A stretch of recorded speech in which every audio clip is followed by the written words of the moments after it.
Porpoise Pod swimming on here. Tobin and Solana reacting a little bit more in depth as Solana's not rushed to the bus to Dolphins and Bills. How was it getting back to the bus? Did you have to deal with any snowballs from those heathens out there?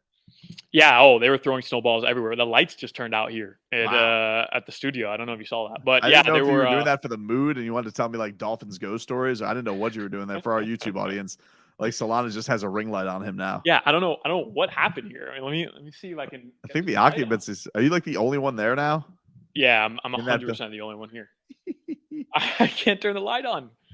All right. Whatever. I mean, you look good. It's not like we can't see it. We see you good. It's just. I guess you're getting me. You're getting me with no lights. I got the way you. It's gonna work. You visually look pretty good. I mean, you got it together. You got it together, dude. So yeah. So there were snowballs thrown at you. Oh yeah, snowballs on the way in. I mean, the amount of people flipping the bird at the Dolphins. It's honest. I got to be honest, man. It's a little intimidating. Like you're driving in, and there's that one road in where everybody's tailgating on, and everybody knows you're the Dolphins bus or it's the Dolphins coming in because it's 4 buses being led by police escort. Right? Who else is it going to be? The Kardashians or the Dolphins? So, everybody is just yelling at you, cursing at you on the way in. And then, after the game, same exact thing. You leave the stadium and people are just by their cars waiting to yell at you. And you're getting just rocked by pelted. Snowballs. Not as much as you'd expect because there is a police escort. So, people aren't dumb.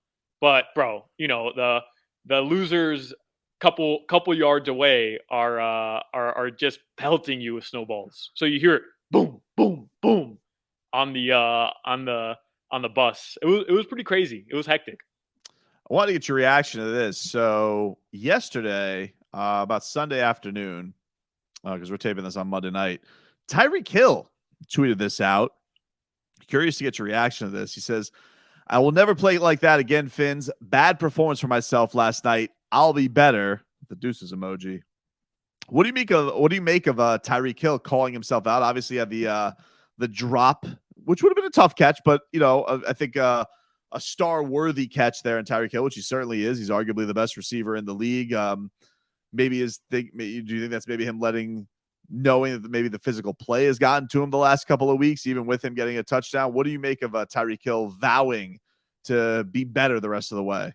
You know what, Tobin? I love it, man. Like I love Tyreek Hill so much because not many players. The Dolphins didn't lose that game because of Tyreek Hill. You know what I mean? Like that, it wasn't his fault. But he's stepping up. He's taking accountability for it, and I love the idea that he knows I should have played better, and I'm going to let everybody know I messed up. That's not going to happen again. So I love that from Tyreek Hill. Should have made that catch though. I don't think that. I really don't think that was. And Sherfield, both of them. Well, the Sherfield one was worse because Tua throws a perfect pass to the spot it needed to be for Sherfield, and he had it in his hands, and he just dropped it in the end zone. Like that's it. Tyreek Hill can drop that. You know what I mean? It's Tyreek Hill. He'll make up for it later on. Trent Sherfield can't drop those passes because he's Trent Sherfield. He has to make those plays in those situations because if not, you're not going to get those opportunities anymore. So I was more disappointed with the Trent Sherfield drop than I was a Tyreek one.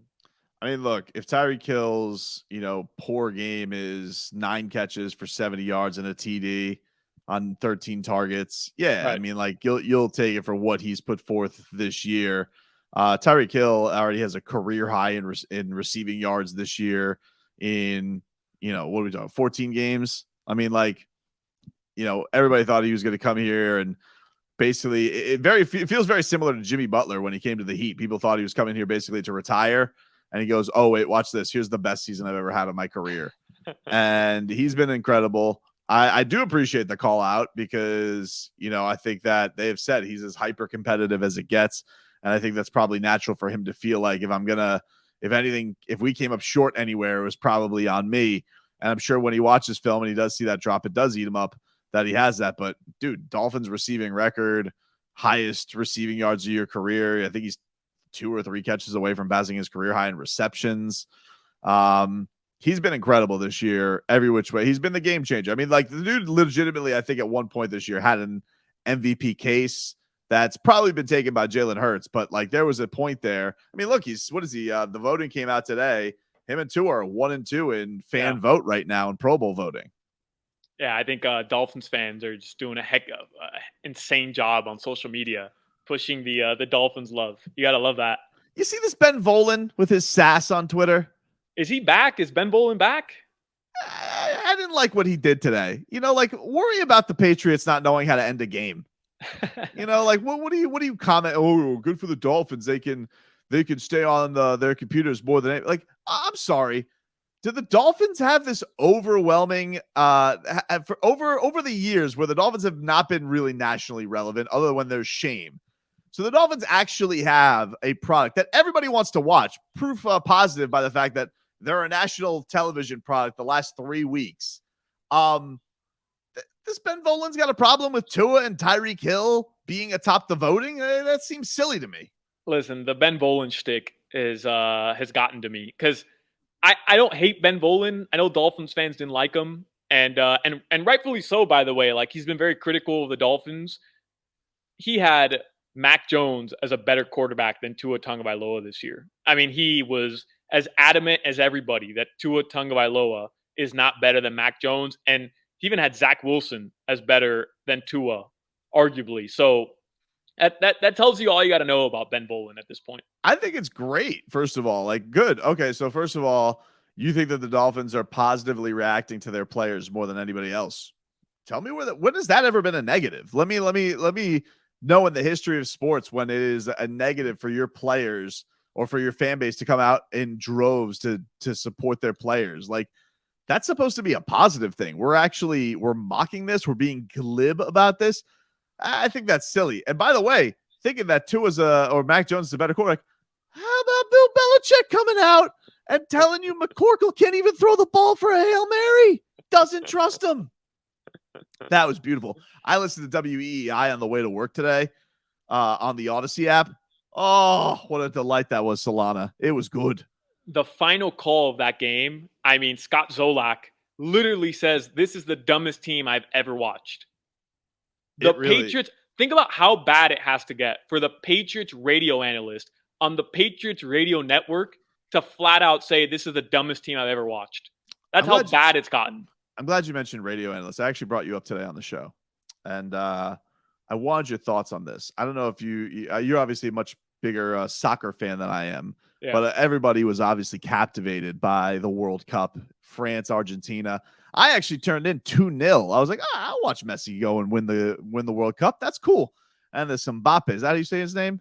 Yeah, Kylian Mbappe. Oh, he was good. 2 goals. He's just lighting it up, and he ties it up. And Argentina gets all nervous. And then there's big saves, big goals. It's soccer. I tell you what, you guys, I don't see why you like it.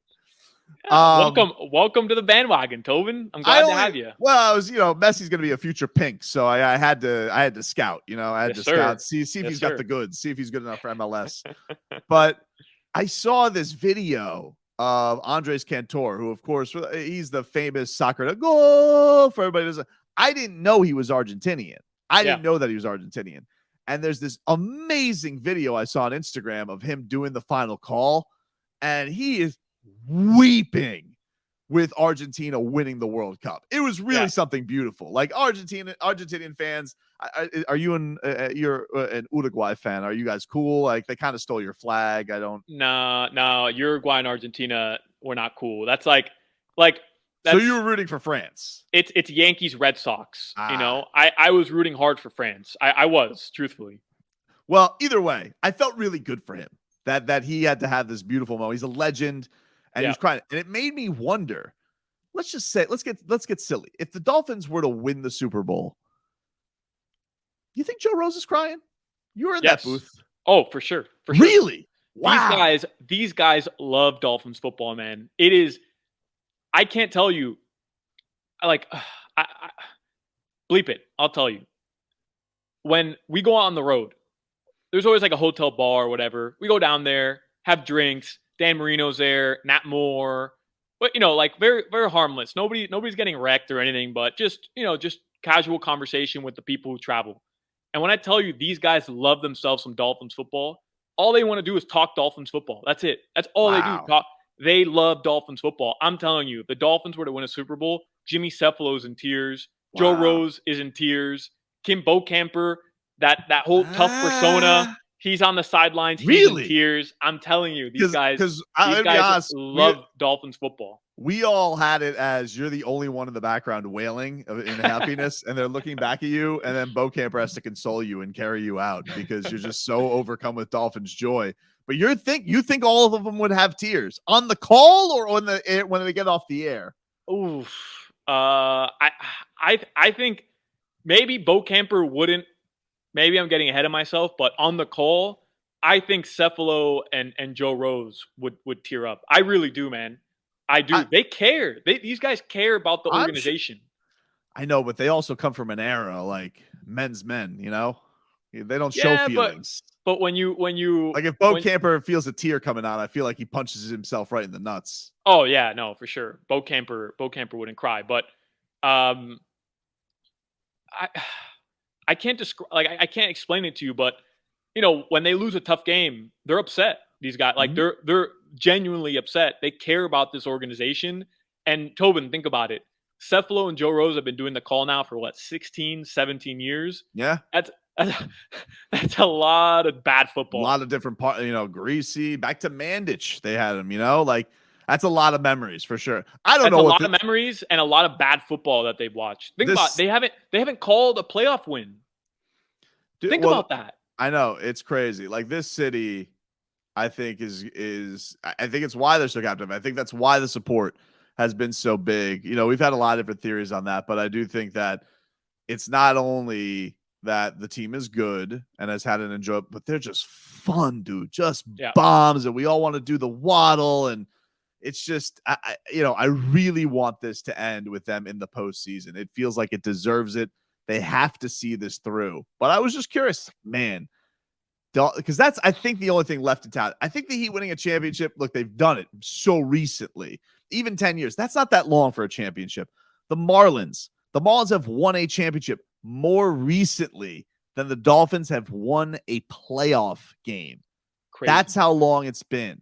The Panthers have won a playoff series more recently than the Dolphins have won a playoff game. It's been that long. And so imagine something happens that hasn't happened in 49 years. I would just wonder if they would move to tears, and you say yes. And you know what? Yeah. You have a better source on this than I do, because you know you travel with these guys. I think I really do, and they're all the manly man, and you know they all talk. They all think that players now are soft. Like they come from that ilk, right? Where they went through the trenches and they grinded, and all these players now are soft, and all they care about is social media, and like they feel that way, but just being there with them, I think they would cry, bro. I would be inconsolable if I witnessed. I would just be like weeping, like just I would be hugging somebody. I don't know who, but I'd be hugging somebody. Engineer, you and the engineer embrace. Me and the engineer, just whatever, the engineer in Arizona, whoever it is, just hold me. All right, that's our Porpoise Pod, everybody. Thanks for tuning on in. We'll be back later on in the week, getting you ready for a little Christmas Day matchup against the Green Bay Packers. And until then, we'll talk to you next time.